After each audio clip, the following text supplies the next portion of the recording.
This week on Hermitcraft. All right, you know what you do? You just do a rage quit moment, and then you come back with a different plan. Yep, all right, I'll see you in 6 months.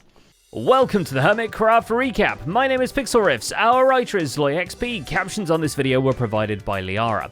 We'll get your spoiler warning out of the way early, we're covering Tango first in this script. But considering lots of people are building minigames this season, and as we were writing this, ZF announced a tabletop card game, let's just assume everyone is very game design actually, and proceed with the recap as normal. That's how I'm dealing with it. That's actually clever, okay. Say that again. No, what? I'm sorry, I couldn't hear you. Please say it again with my name included in the sentence. It's basic. It was pretty obvious, yeah. Those of them that aren't designing games are building elaborate bases, or in some cases engineering the circumstances of their own demise. But more on that when we get to Green. For now, let's take a look at all the events and mishaps that occurred on the Hermitcraft server this week. Starting with Tango Tech and his long episode where he explains how the redstone of the Decked Out 3 minigame works. You can probably guess that it's a two-parter at the minimum. I might be a little excited. Sorry. This time, we dive into how the minigame will process player data, including the titular deck of their cards, as well as the new stuff like the relics they bring with them, and even a whole other system tied into each participant personally. Turns out Tango rigged it so the game will store information on the player's team allegiance, story progression, and whatever other things become relevant, using a system of what he calls meta tokens, items correlating to the player's head that they bring with their deck. Meta tokens. Tango, they're cookies. They're cookies for the browser MMORPG you're making. Except, instead of Google Chrome, the browser is going to be Minecraft, which if anything means it's going to run better. That being said, it's nice that no one is going to lose their progress just because they forgot their World of Decked Out password.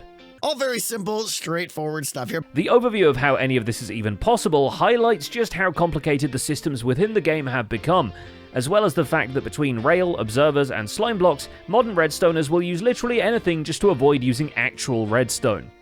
Also, a binary encoder is involved at some point, which was helpfully illustrated by the fans, lest anybody complains that Hermitcraft is not an educational program. And of course, big shout out to A Wandering Nerd for putting that animatic together last season during the factory stuff when I did the Tango Teaches Binary segment. For once, Tango isn't the only one building something our comments section will be very skeptical about us calling a mini-game. Something war of wars. The Way of Kings, that's it. BOO is still in the concept stages, but his PvP minigame based on survival of the fittest is definitely moving forward in leaps and bounds. Mostly because you'll need leaps and bounds to get between the enormous earthen platforms separated by trenches. And to prevent everyone from getting trench foot, B-Dubs needs to dry out the watery sections where those picturesque but inconvenient Minecraft rivers have generated. So he goes looking for sponges the shopping district doesn't have, and eventually begs some from Tango, with the price being letting Tango flex his moss farm. I have excluded you from the competition of best moss farm. I mean, that's a smart bet, yeah. But in case we haven't made it clear yet, B-Dubs has landscaped the heck out of a huge area he's now calling the Shattered Plains. And as long as he hasn't shattered his own hands in the process, we're looking forward to seeing the game continue to grow from here. Hear from you guys as well. What do you think? You guys are smart. Sometimes. And it can't grow soon enough because the server members are already running around killing each other unprompted. Gemini Tay tracks down Rendog for the crime of being online, and so does False Symmetry actually. Together they set out to nudge the man away from his base, which is not something the Massive Hat is any help with, but ultimately can't get there before he returns to the computer. Oh, his hat is so big! Right? It's so obnoxious. I can't see! What the heck? False, he left! I think he actually just crashed. His game crashed. I think he actually crashed. This is horrible! He dies later of the terminal case of Gem killing him, which is enrichment, if anything, after a full episode of Gemini Tay locked in and toiling away at her cathedral.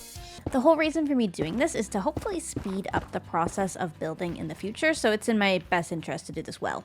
It was very ambitious of her to plan out the wireframe of the entire remaining build, and it does give one a good general idea of just how enormous and intricate the design is going to be, with the added effect of Gem now being the owner of the prettiest netherrack spiderweb on the server. The view of the back of my base is getting so much cooler now. ZF, in the meantime, returns to the server as the owner of the highest resolution sheep butt collection. Boom. And you can put a sheep butt with that as well. Lovely little sheep right there. That is a point if I put that in my field. Having developed an IRL card game for fans to buy, Zed is now bringing it to the Hermitcraft server. It is that sheep looking at me, the game, the card game, the game. Complete with a full deck of cards from the collectible version and 3 full 3D models for the coin-tossing mechanic alone. Hey, remember when we just looked at a sheep to see if it was looking at you? Well, this time the sheep are all split in half and automatically shuffled using redstone. ZF has to pull out a few tricky contraptions to truly port the pieces of cardboard to the server, but with Tango Tech's approval, it's ready to play in the next episode. Coin. I can't wait. I can't wait for sheep butts. Sheep butts will be happening, man. Is it going to be ready before Decked Out 3? Yes. Everything's going to be ready before Decked Out 3, Tango. A new and unexpected line of attack comes with the dread pirate Ijevin. While the draining of his haven is still pending, he dispatches a galleon to the Roman shores of Corrales' base to threaten the newly naval empire from directly in front of its shipyard. Granted, he did say he was going to do this exact thing a few videos ago, it's just weird that he chose Corrales as his first victim. In fact, Jevin did threaten war recently, but he threatened it against Good Times with Scar. I suppose Scar being completely landlocked makes it a little difficult to harbour a grudge. Take that, Jev. You could have dried him off some, you know. Nah. Are you kidding me, Scar? This means war. Still, the boat arrives fully manned with armor-stand salmon people and cannons ready for an attack, lest the lack of a reason get in the way of a good robbery. I want the treasure. Hand it over now, or we're gonna have problems. We've got a situation. Oh, how history repeats itself. Julius Caesar was captured by pirates. And once the ransom was paid, he crucified every single one of them. Jevin, will that be your destiny? After a full episode of Jevin not showing up to parley, Corrales aims a few catapults at the boat and says that actually he is not negotiating with pirates now that he's actually likely to win. This confidence might have something to do with the new barracks and training grounds he's built for his Roman military camp, where along with the training dummies, he's got 2 rows of dummies ready for training. That's not much of an army. That's more of like a boy band. Are you busy? Boy band. There's actually a whole recruitment center under the ground, which is where all the husks for Corrales' Legionnaire troops are coming from. He even connects the trial chambers, spawning them to the camp with a bubble elevator for future convenience. Though him using the monsters for citizens does mean that the hostile senators can genuinely stab him the cannon 23 times. I got a funny feeling that the whole mob cap is gonna be capped in my base. Your base. Yeah. That's why nothing spawns, is because of your base. The server's pirates, criminals, and other miscreants will soon have the law to contend with, because Skizzleman is getting into character as the sheriff of the shopping district. To lengthen his arms, he time-lapses a jailhouse with the aid of a few community-minded citizens and the interference of one Cubfan135. Oh my god, he did it. Well done, Cub. Let's go. What are you doing, Scar? I like burning, but I'll help you put it out. Listen, I'm gonna need that immunity, guys. Seriously, for real. Some people just want to watch the world burn, but even the enabled fire tick won't burn the entire world, so the jailhouse will have to do.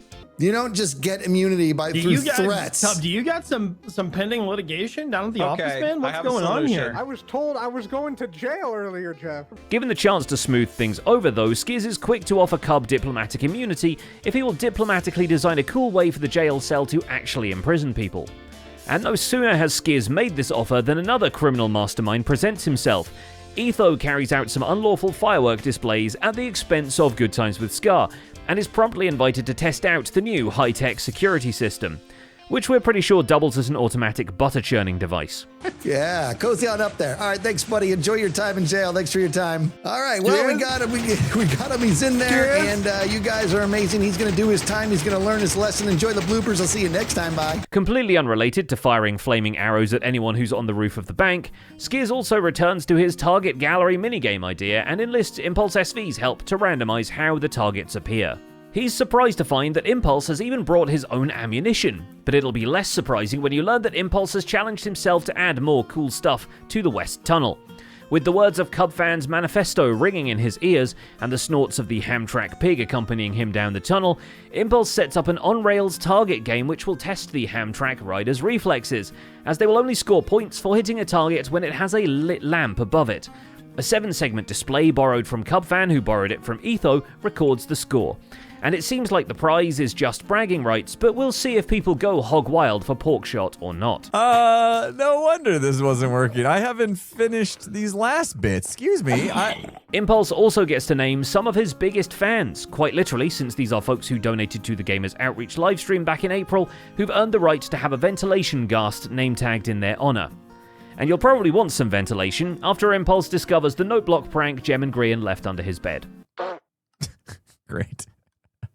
That's fantastic. No, I didn't come down here to smell it. Disable it. Sorry. I don't think I want fart noises every time I try to sleep in my bed. Cubfan135 comes through with a minigame of his own. Well, he does a while ago anyway, but the golf course is delightfully expanded over multiple new holes, as well as into the West Tunnel, where Cub makes a display out of B00 struggling. It's a B-dubs getting down on 3 limbs to read the putt on the green. So he's trying to line it up. But much more importantly for the fast lane, Cubfan introduces a small shooting range to a side of it, which is actually a quite unique variant of the good old target practice. The 6-shooter minigame tests not just the accuracy, but the aim speed of the player, as they are given 6 pre-loaded crossbows and have to hit 6 targets in a sequence within a very tight time limit. The winners are awarded with a banner depicting, ironically, a sunset and not at all a high noon. You come to expect anything on this server, but you never expect the Undertale Yellow Tunnel. Oh, I missed that one. That was so close. Oh man. Oh, up to I think it's 3.2 seconds is the maximum. If you hit the bullseye in the first one. So you have to be very, very quick here. Having recently been to Cub's PvP night, where at least one of the P's stands for piano, Azuma comes back to his base with a pressing issue.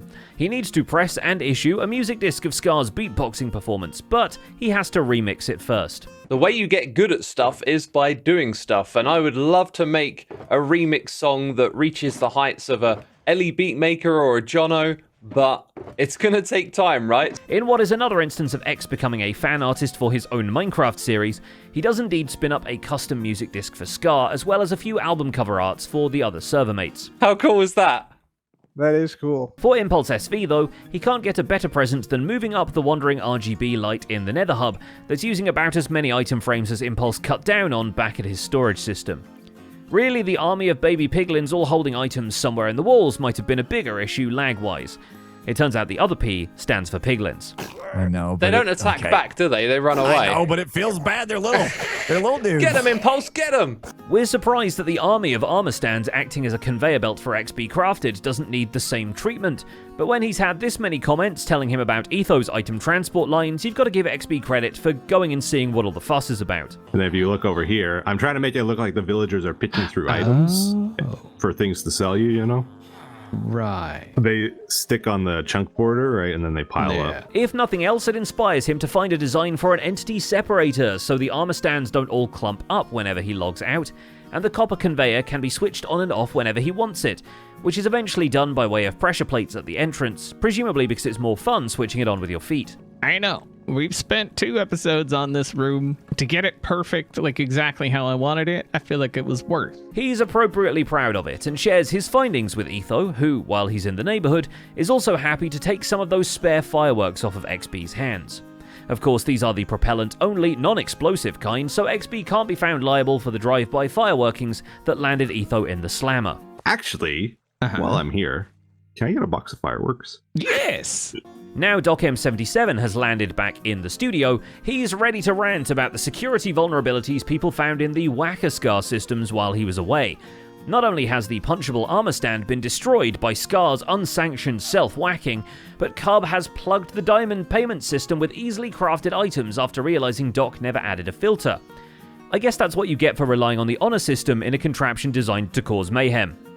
But a plan to strike back at Cubfan has literally landed on Doc's doorstep, and gone splat while it was there because Gemini Tay has moved Buttons the Snowman back to Doc's base, where it somehow melted despite being in the coldest environment on the server. What is this? I'm thinking, who pooped on my... what? And then I realize, oh my god. So they put the freaking snowman here, and I don't even get a proper snowman, I get a...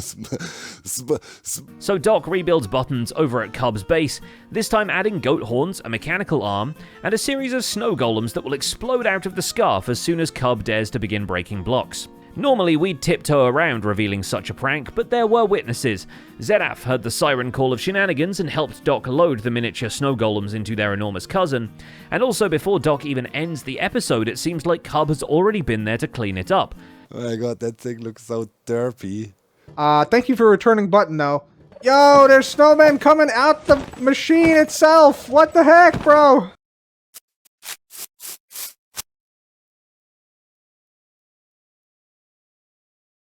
And finally, there's Mumbo Jumbo's cardboard cutout. In Grian's video, where that's all the moral support he can get, really.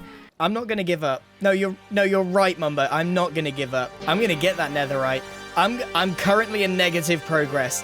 Grian's no good, very bad day starts with an innocuous enough discovery that the respawn anchors make noises, especially when you right-click them in the overworld. It's something. Ah! Uh-oh. How do I get... Oh, no. The fateful explosion has taken out not only a chunk of Grian's self-esteem, but has successfully evaporated most of the guy's instruments. Reason enough to upgrade to netherite, which does explode but doesn't burn, a secret feature that will come up later. This is one of the few items that remains from the original set of tools that I made. Grian indeed departs to do some netherite mining, and seeing how TNT is the most efficient way of doing that, promptly blows up himself and all the newly gathered gear. I genuinely don't even know if I want to talk about it. Luckily, Ethos shows up with a spare set of tools and elytra, so he can escort the poor guy to his last known whereabouts, where Grian gets drowned in a pillar of lava descending from the ceiling. Tell him I said fire. Because you're also in danger, huh? Grian said fire. This feels like it's outside my scope of expertise. He's then rescued by Impulse SV on account of him being a firefighter and also streaming a completely different game at the time. Finally, Corrales comes to help him when, in search of Gilded Blackstone, Grian nearly gets ganked by the Piglin mob. No. Ah! Kraus, I'm having the worst episode of my life. Yeah, I've seen you dying. What's up with that? Just goes to show that when you're making survival Minecraft videos, you're always just one right click away from reconnecting with all of your bestest friends. And that's about it for this week's recap. Our writer is SlyXP and my name is Pixel Riffs. Captions on this video were provided by Liara. Don't forget to leave a like while you're still here and subscribe so you won't miss future recaps. Thanks for watching, and we'll see you next week.